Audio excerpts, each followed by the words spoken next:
स्मरण में आया वो भगवान राम जी का कि वो वन के लिए जाते हैं और गंगा जी के तट पर पहुंच गए।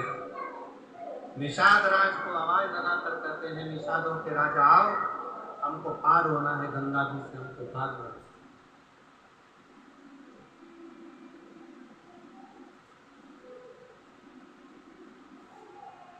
हमको पार होना है, गंगा के तट से हमें पार करना।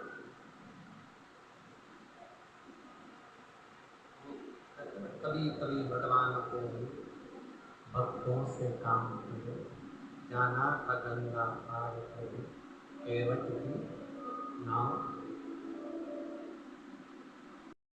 भगवान राम जी से कहा, प्रभु ये सारी नाव आपकी है, आप जिस नाव पर अपना हाथ रख दोगे वो नाव में आप बैठ कर चले जाओगे। आपके लिए नाव का ढेर लगा दिया है।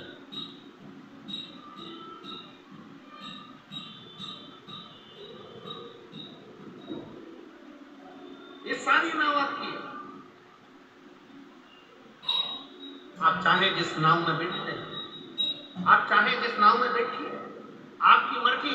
ये नाव का ढेर लगाया। निषाद राज ने एक ध्वनि कर कर अपने निषादों को सूचना कर दी कि नाव लाओ, राम जी आए, पार उतरेंगे, नाव लाओ।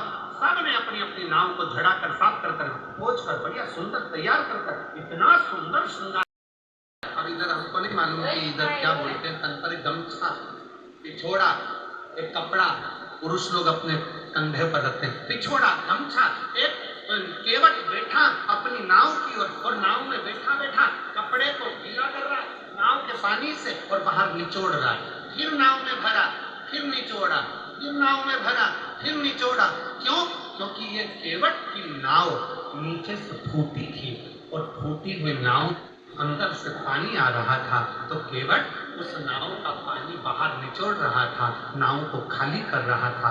राम जी इतनी सुंदर सुंदर नाव को देखे और देखने के बाद राम जी आगे बढ़ते बढ़ते बढ़ते बढ़ते बढ़ते बढ़ते उस केवट के पास पहुंच गए जिसके नाव में छेद था। नाव पुरानी थी और केवट के पास जाकर कहा, केवट तुम्हारी नाव लगाओ, मैं इससे पार उतरूंगा। तुम्हारी आज हमको लगता है आदिवासी क्षेत्र में, वनवासी क्षेत्र में, इस वीराने जंगल में, इस मयाली में, इस पुरी में, जसपुर में अगर आज ये कथा हो रही है तो हमको तो लगता है कि वो केवट का चरित्र याद आ गया कि अच्छी अच्छी नाव छोड़कर भगवान राम उस टूटी हुई केवट की नाव के पास टूटी हुई, जिस नाव में छेद है उस नाव के पास।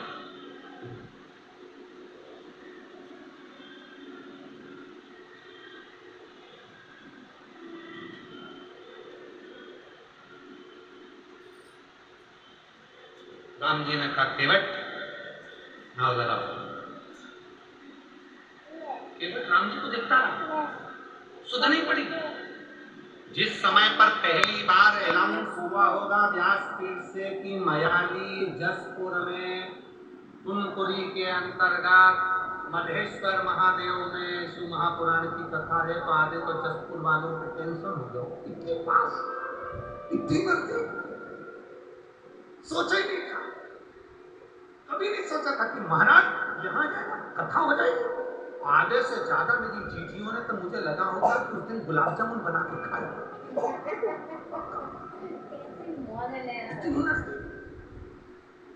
इतनी नजदीक।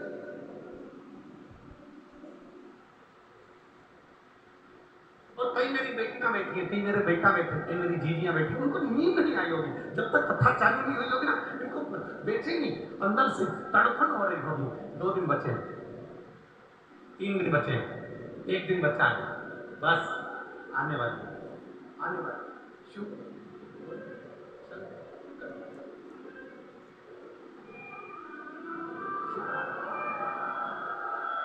संकट आने वाला, मेरा शंकर आएगा, मेरा शंकर आएगा, मेरा शंभु आएगा, मेरा शंभु आएगा।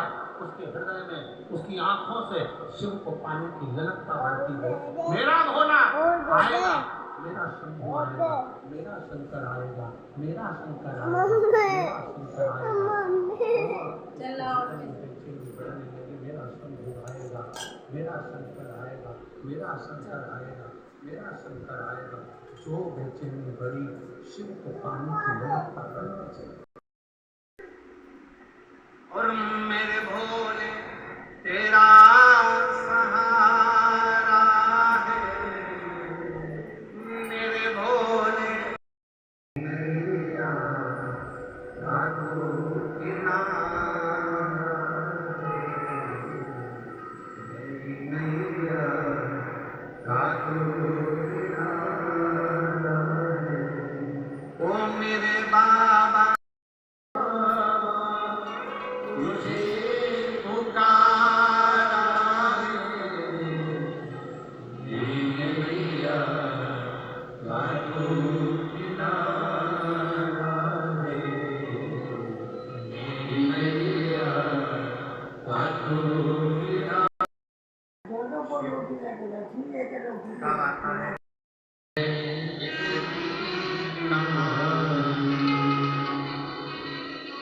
मेरी नाव बड़ी है पुरानी, डूबने की है इसकी कहानी,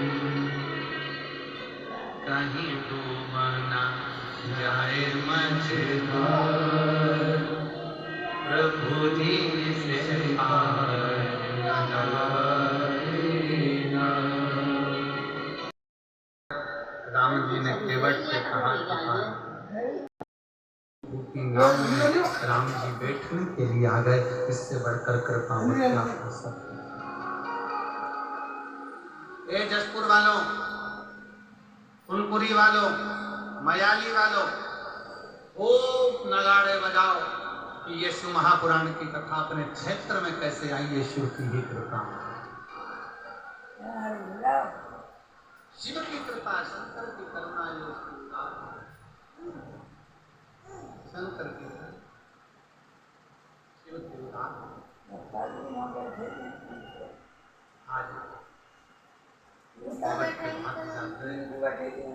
केवट हाथ जोड़कर बोला, प्रभु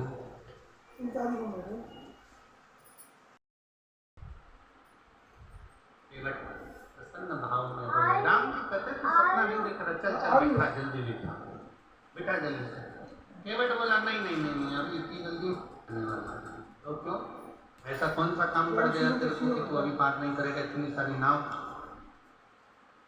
केवट ने पहले राम जी से कहा कि सारे नाव वालों से कह दो कि तुम जाओ, अब मैं इस नाव में बैठ के जाऊंगा। राम जी ने लक्ष्मण जी से कह दिया, बोल दो निषाद राज को जितनी नाव लगी है 50 की 50 नाव वाले सब चले जाओ, अब हमको नाव मिल गई है, हम इसमें बैठ कर जाएंगे। ठीक है, और सारी नाव भेज दी, अब सब नाव चली गई। नाव तो सब चली गई पर अकेले केवट की नाव ले गई। और ऐसा ही होता है जब सारी गांव की दुकानें बंद हो जाती है किराने की और एक किराने की दुकान खुली रहती है, तो जो 50 रुपए किलो का चावल है वो 55 में बिक जाता है। सारी सब्जी की दुकान बंद और एक सब्जी की दुकान खुली है, तो तुम जाकर पूछोगे क्यों, आलू क्या भाव, तो उसकी मर्जी 50 रुपए किलो, 60 रुपए किलो। भिंडी क्या भाव, 40 रुपए किलो। अरे कल तो 20 रुपए थी, 15 रुपए थी भिंडी, इतनी कीमत वाली हो गई। तो भिंडी भी तो है, कितने की आएगी एक दुकान। अब सारी नाव चली गई, अकेली एक नाव केवट की बची। अब भगवान राम जी से केवट कहने लगा, प्रभु एक बात कहना चाहता हूँ, बिठाने को तो अपनी नाव में बिठा दूंगा, पार भी उतार दूंगा, पर दिक्कत इतनी सी है, मैंने सुना है, मेरे को सूचना मिली है कि तुम्हारे चरण की रज से पत्थर स्त्री बन गई थी, तो मुझे ऐसा लगता है कि मेरी नाव भी स्त्री बन जाएगी। इसलिए निवेदन है प्रभु, मेरे हाथ से एक बार तुम्हारे चरण धो दो, फिर तुम्हें नाव में बिठाऊंगा, इससे ज्यादा कुछ नहीं।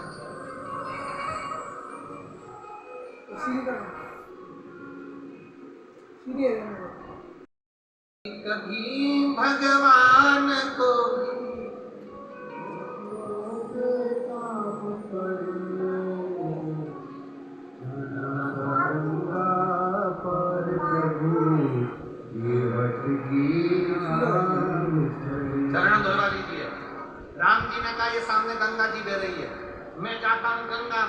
पाँव धोकर आऊंगा, तेरी नाव में चढ़ जाऊंगा। केवट बोला नहीं, इधर ही खड़े रहो, यहीं मैं घर जाऊंगा, पानी लाऊंगा। अब सुन लो जितने लोग बैठे हैं शिव महापुराण की कथा को, जितने आस्था चैनल पर सुन रहे हो, जितने फेसबुक पर सुन रहे हो, बहुत सावधानी से सुनना। केवट क्या कर रहा है? घर जाऊंगा, पानी लाऊंगा। शिव महापुराण की कथा क्या कहती है? मंदिर का पानी लेकर मंदिर के शंकर को मत चढ़ाओ। शिव पुराण कहती है अपने घर से लोटा भरकर जल लेकर जाओ। क्यों? केवट चाहता तो गंगा जी का पानी वहीं उठाकर धो के राम जी को बिठा देता, पर नहीं, घर जाऊंगा, घर से जल लाऊंगा। क्यों? क्योंकि घर का जो जल आता है वो हमारी कत्तर पीढ़ी को तार देता है। अपने घर का जल मेरे अकेले की नहीं, मेरे पूरे कुल को तारने के लिए। राम जी कहने लगे घर कितनी दूर है, एक काम कर, हमें तेरे घर ले चल, वहीं धो लेना और वापिस ले आना। केवट बोला नहीं नहीं नहीं, घर में इतनी जगह है नहीं, तुम तो यहीं खड़े रहो, दूसरा नाव वाला तुम्हें पकड़ के ले गया तो एक काम करो, तुम यहीं रहो। राम जी बोले ठीक है, जल्दी जा, जल्दी आना। केवट जाने लगा, इतने में लक्ष्मण जी राम जी के पास आकर बोले प्रभु मेरा एक निवेदन स्वीकार करोगे? राम जी ने पूछा क्या? क्यों इसके चक्कर में पड़े हो? दूसरी नाव बुला लेते हैं और निकल जाते हैं। केवट ने सुनते से दौड़ के वापिस आ गया, राम जी का हाथ पकड़कर गंगा नदी की रेत पे खड़ा कर दिया और राम जी का हाथ पकड़कर खड़ा कर कर एक उंगली से चारों तरफ घेरा किया और घेरा बनाकर कहा प्रभु अगर इस घेरे से बाहर निकले तो मेरी सौगंध है तुमको। राम जी अच्छे खासे पेड़ की छांव में थे, अब मालूम पड़ा धूप में खड़ा कर दिया। राम जी ने लक्ष्मण जी से कहा थोड़ा धीरे नहीं बोल सकता? इतना तेज बोला वो मुझे धूप में खड़ा करके चले गया। राम जी कहते हैं अभी तक भगवान भक्त को बांधता था, आज भक्त ने भगवान को बांध दिया, लगा दिया फेरा। अभी खड़े राम। केवट गया घर, पत्नी को आवाज लगाया, सुनती है? पत्नी ने पूछा क्या? मेरी माँ जिस पात्र में आटे को सनती थी वो कठवता कहाँ है? पत्नी ने कहा वो रखा, ये तो पत्थर का, मेरी अम्मा के जमाने का लकड़ी का पात्र लाया, पत्थर का नहीं। पत्नी ने पूछा क्यों?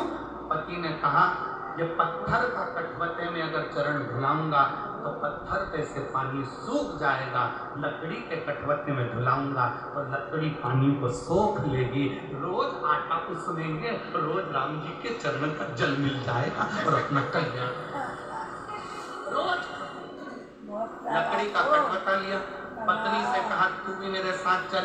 एक लोटा जल भरा और सीधे राम जी के पास पहुंच गए। राम जी के पास पहुंचकर कठवता रखा नीचे, पत्नी को दिया लोटा, राम जी से कहा रख दो इसमें तुम्हारे चरण। राम जी ने बर्तन देखा तो छोटा सा था, अपना एक पांव रख दिया। केवट ने कहा प्रभु एक में काम नहीं चलेगा, दोनों रखो। राम जी ने पूछा छोटा सा बर्तन है, गिर जाऊंगा, दो पांव नहीं आएंगे। केवट कहने लगा बिल्कुल नहीं गिरोगे, एक काम करो मेरा सिर पकड़ लो, मेरा सिर पकड़ लो। राम जी ने मन में सोचा कितना चतुर है भैया, आज तक भगवान नारायण ने किसी के सिर पे हाथ नहीं रखा और कहते मेरा सिर पकड़ो। राम जी बोले मैं गिरना पसंद है पर तेरा सिर पकड़ना पसंद है, नहीं पकड़ो। अब केवट राम जी ने दोनों चरण अंदर रख दिया और केवट ने अपनी पत्नी को पकड़ाया पानी का लोटा। केवट ने कहा तू पानी डाल, मैं इनके चरण धोता हूँ। ये कह रहा है मैं हाथ नहीं रखूंगा और मैं भी इनका पक्का चेला, हाथ रखवा के मानूंगा, हाथ रखवा के मानूंगा। और मेरी जीजियों, ए मेरे जसपुर वासियों, कुनकुरी के निवासियों, मायाली गांव के वासियों, ये आपका विश्वास था। जैसे केवट ने सोच लिया था कि मैं राम के हाथ रखवाऊंगा, आपने सोच लिया था एक बार शिव महापुराण की कथा जरूर हो। आपका विश्वास। राम जी के चरण केवट धोने लगा, धोते धोते केवट ने परात को वो कटवते को हिलाया, हिलाते से राम जी घबरा गए, क्या कर रहा है, गिराएगा? केवट बोला नहीं गिरोगे, मेरा सिर पकड़ो। राम जी बोले नहीं पकड़ूंगा, और नहीं पकड़े तो केवट ने फिर हिलाया, लक्ष्मण जी बोले भैया जाते जाते हड्डी वड्डी टूट गए, पकड़ ले। पूरा वनवास यही हो जाएगा और इसके चक्कर में अपन पड़े रह जाएंगे, तुम तो पकड़ लो। राम जी ने अपना एक हाथ केवट के सिर पे रखा। केवट ने सोचा एक हाथ तो भगवान तुम कजन कित्तों के सिर पे रख दोगे, जब दोनों हाथ रखा है तो बात हो। केवट ने फिर हिलाया, राम जी के पकड़े गिराया तो, और जो सिर पकड़ा देव का पुष्पों की वृष्टि करने लगे। धन्य है रे केवट।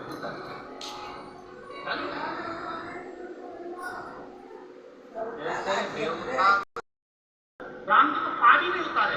अच्छा सबसे ज्यादा गुस्सा किसको आ रहा होगा बोलो जम है?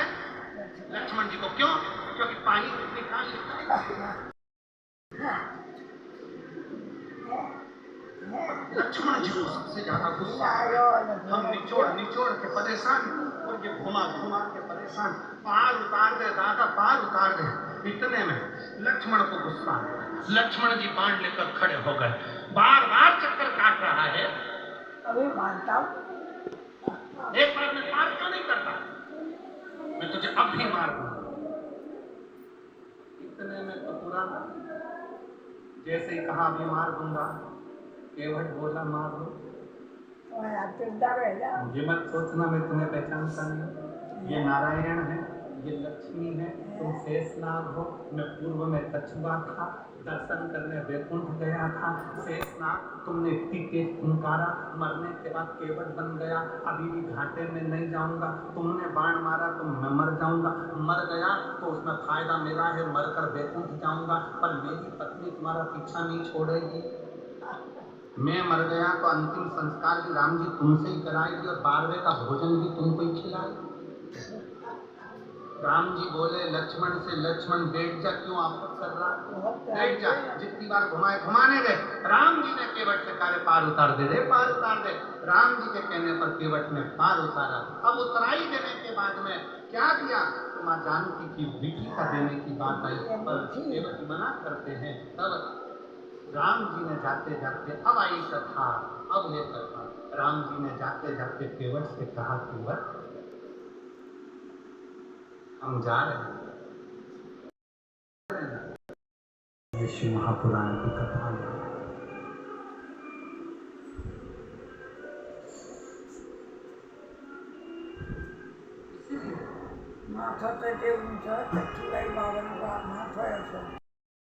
जो बेचा नहीं जाता, जो मार्केट में नहीं मिलता और ना ही उसको खरीदना चाहिए।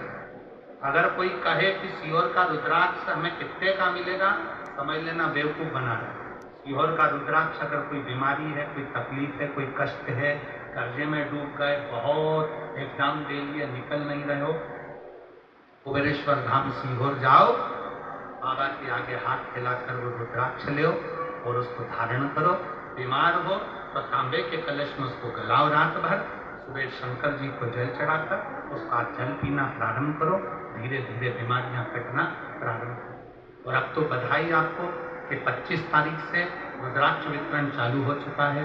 आज दूसरा दिन रुद्राक्ष वितरण का हो गया।